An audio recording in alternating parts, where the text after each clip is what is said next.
Hello and welcome to episode 2 of LSMN Overtime. I'm Brendan Selke and that's Alex Salazar. We have some women's playoff basketball and some soccer from this past week to bring you. Yes, we do. So let's start with some basketball playoff action. Monday night, Flower Mound faced off against Denton Braswell in the bi-district round of the playoffs. The Jags started off the game with some old school bully ball as Maya Bujak got that and one to fall, and she would hit this shot with a nice assist later. The Jags would lean to Bujak as she got this layup to go. Flower Mound made a living in the paint as Caitlin Edmondson got this sweet wraparound layup to fall, and she continued her dominance in the paint with another nice move. The Jags went into the half down 26-21. Out of the break, Bujak would show off her shooting with this nice three. Then later, it was the sister duo of Brooklyn and Addison Gray who would capitalize on a fast break for the Jags.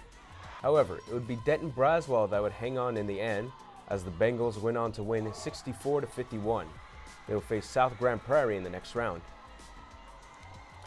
For the other match that happened, Hebron dominated Prosper 66-42 in the bi-district round, and they will move on in the playoffs. And they will face a big test as they take on Lake Highland in their own arena tonight. You know, you say big test, but to me, I think this is, a big test for them, but this is the team that can handle it. This Hebron team went undefeated in district play. They're a really good team. I really think that if any LISD school could do it for women's basketball, it would be this one. They are absolutely capable of doing something like this. Now let's move it over to the men's side of the ball. Tuesday night, the Colony took on Reading in the last game of the regular season and the last ever game in the Tommy Thomas Gymnasium. The Colony was off to a quick start with this fast break score as Jordan Goodman and Ross Ingrams combined on the bucket. Reading would do a good job keeping it close as Jackson Langford got this three to go for the Lions. The game would continue to be back and forth as Bryce Dixon drives the lane for the Cougars, followed by a chance for Connor McGrath as he drew a foul for Reading, getting some free throws. The Colony would do a good job breaking away in the second half with these clutch baskets from Xavier Green, then this great post play from Dixon again catch another bucket for the Cougars. The Colony then closed the door on Reading with this nice play by Thor Grissom to get an open three. The Cougars ended the regular season with a win 67-63. Now let's recap as Marcus dominated Capel 72-57 as Jaden Rominen got his 1,000th career point. And then Louisville won a close one against Hebron 52-45. Plano East won 95-29 against Flower Mound. Now let's look ahead at these upcoming playoff matches. Louisville will take on Den Geyer after the win over Hebron to end the regular season. Hebron will take on Allen after the rough end of the season. And then Marcus will take on McKinney after ending the regular season on a 3-game win streak. The Colony will take on Frisco Memorial in a rematch of the Colony's last playoff game in 2022. You know, you talked about a lot of good storylines there, but the one I'm looking forward to the most is actually going to be the Colony. I want to see if they can continue the success they've had this year against the team that knocked them out in Frisco Memorial. You know, I agree with you. And, you know, speaking of the Colony basketball team, they have created new leaders and to find themselves a very competitive team this year. I got a chance to talk with the team this past week. Last year was tough for the Colony, just missing the playoffs. This year, they're looking for a top spot in their district. I think the overall just maturity of us as players and as a team, got some key pieces back from last year. Everybody playing and everybody contributing as a team. Some of our best games this year when we've had multiple guys score double digits. As a team, it's not about one player. Like this year, you know, we were a better scoring team overall. We improved our defense a lot, and I know at the start of the year it didn't seem like that was going to be our biggest issue, but over the season we've gotten a lot better overall. It's like our hustle and grit. We just been in the gym a lot.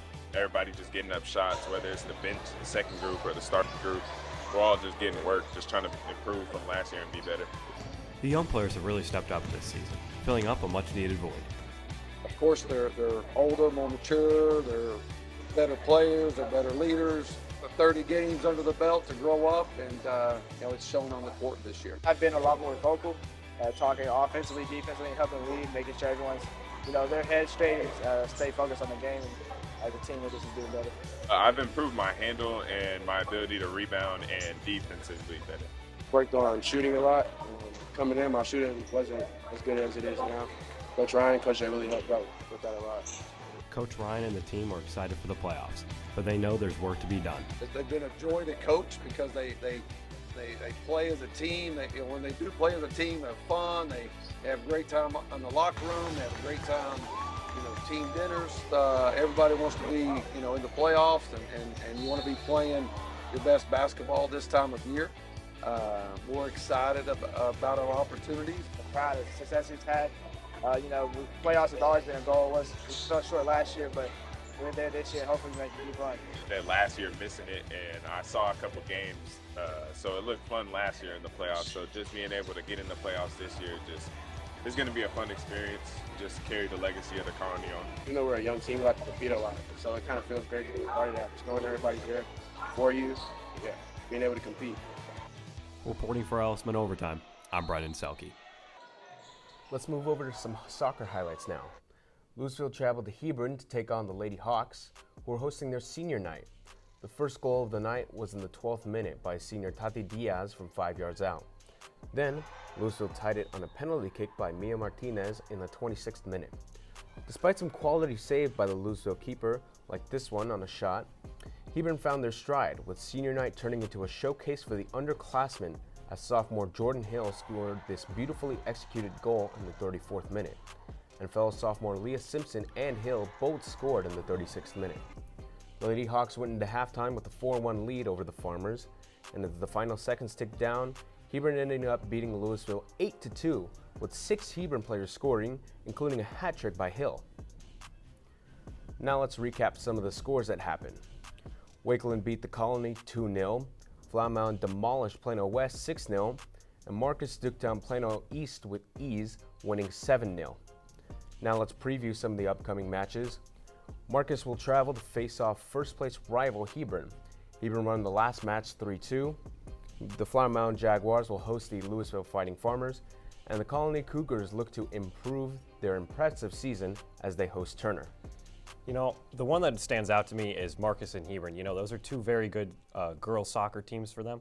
Marcus just coming off the state championship, and that Hebron team this year is really good. As you said, won that last matchup 3-2, so I would look out for that one.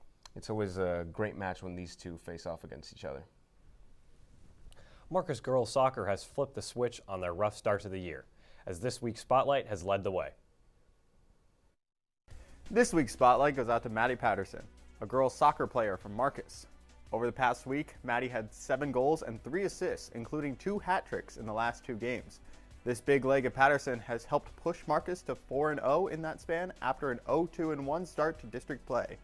With these 4 straight wins, Marcus is back up into a playoff spot, looking much more like the team that won the state title last year. Be sure to keep your eye on Maddie and the rest of Marcus soccer as they continue to keep pumping up the offense as we get closer to the end of the season. For LSMN Overtime, I'm DJ Crickshin.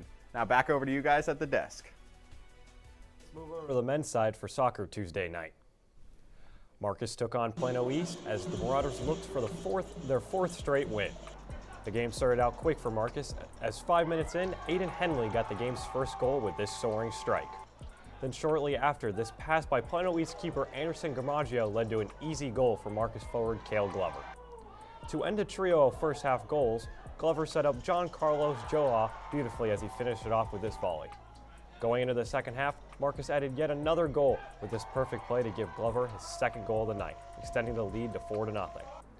Marcus got their last goal of the night off the leg of Jalen Liu with this nice play in the box from the Marauders. Plano East had their chances, but this magnificent save from Alan Fell shut out the Panthers on the night. Marcus took the game 5-0 and improved to 4-2-1 in district play. Now let's recap some of the scores from the other night. Hebron beat Louisville 3-1. Flower Mound shut out Plano West 3-0, and then finally Wakeland beat the Colony 3-1. And now let's look ahead at some of the upcoming matches. Hebron will face off against Marcus, with the Marauders looking to leap ahead of the Hawks in district. Flower Mound will travel up to Louisville for a match with them, and then the Colony are looking for a win against Turner. Once again, just like with the girls, it's always going to be a great match when Marcus and Hebron face off against each other. That's the one I'm looking forward to for this week. Yeah, 2 very good soccer programs. I agree with you. It's going to be a great game. Wrestlers at Flower Mound and their coaches are being recognized for their hard work. Here's Ramaya Lockett with more. The Flower Mound Wrestling team is ending the season off strong, thanks to great leadership from both coaches, with each receiving District Coach of the Year. Being named District Coach of the Year was always an acknowledgement of the hard work and the dedication and the sacrifice that you and the team put in toward your achievement at the district championship. I've always wanted to be a coach. I grew up with my dad as a coach. My dad was my coach in high school. I always knew I was going to coach. She cares. She definitely cares about us, and it shows. Like, as she took the feedback and got better, she now is just like, listen, you're gonna work on this. Like, if you gave it your all, that's all I can ask for.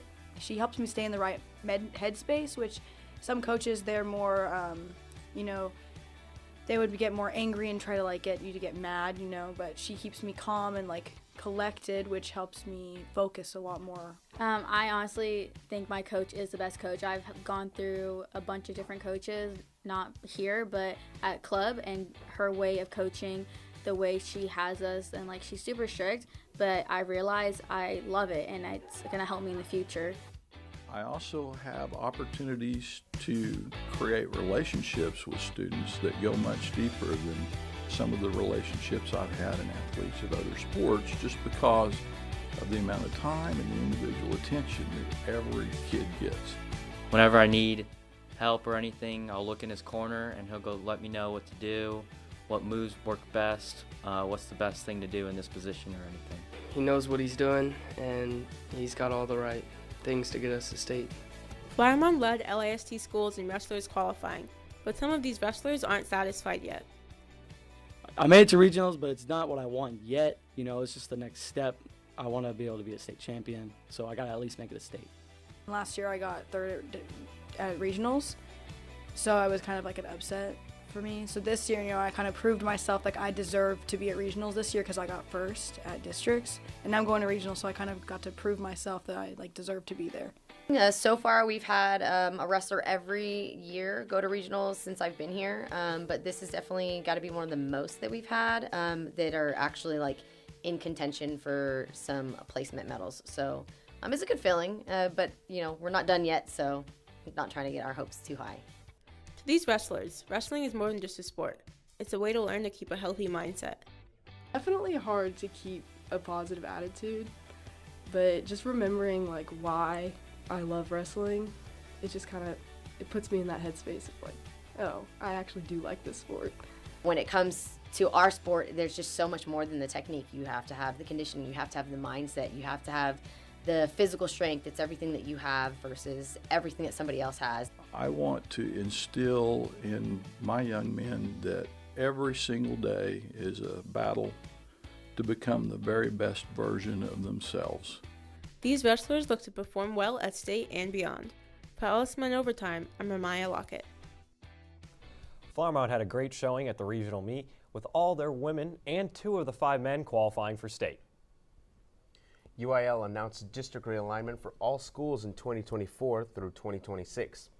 LISD schools except the Colony will move from District 6A to District 5-6A. It will move the 3 Plano schools out for Denton Braswell, Denton Geyer, and Little Elm. Coppell will move with the LISD schools as well. The Colony is an interesting one as they will be in 2 districts like they have been for the past several years. They will continue to play in 5A District 3 for football, but will move from District 9 5A to District 12 5A for all of the sports. FIFA announced the locations for matches at the 2026 World Cup. The United States was chosen as one of the 3 host nations along with Mexico and Canada. Dallas will be hosting 9 matches at AT&T Stadium, including a semi-final match. Dallas was rumored to be the host of the final, but it was ultimately awarded to MetLife Stadium in East Rutherford, New Jersey. This will be a great opportunity for LISD soccer players to see some of the top players in the world close to home. It may even be a good chance to see a former LISD player represent the U.S. Yeah, definitely going to want to go to those games, but probably can't. I'd imagine those tickets cannot be cheap. Yeah, I'm going to go with there's a few zeros on the end of that number there. Yeah, I feel like that's a pretty safe thing to assume. On February 11th, the standout runner from Flower Mound, Samantha Humphreys, won the girls' Millrose Game Mile in New York, running an astonishing 4:41.43 for her mile. She beat out the second-place runner by a whole 3 seconds, putting a fantastic final touch on her high school career. Speaking of the Flower Mound Cross Country, they recently got their new bling for their 4th straight state championship.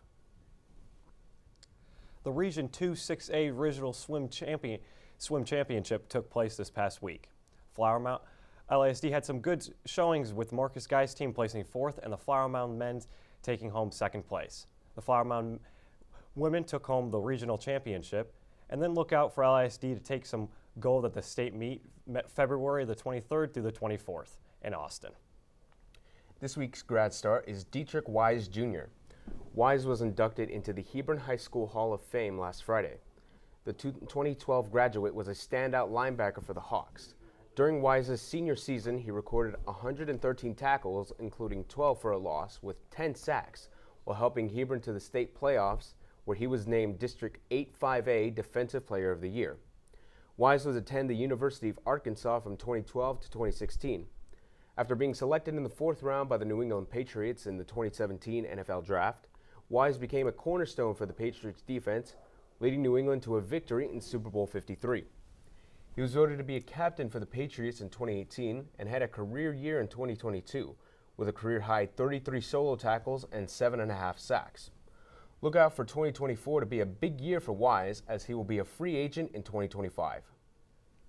That's all for this week's episode. Make sure to catch the next show on February 29th. I'm Brendan Selke. That's Alex Salazar. See you next time right here on Overtime.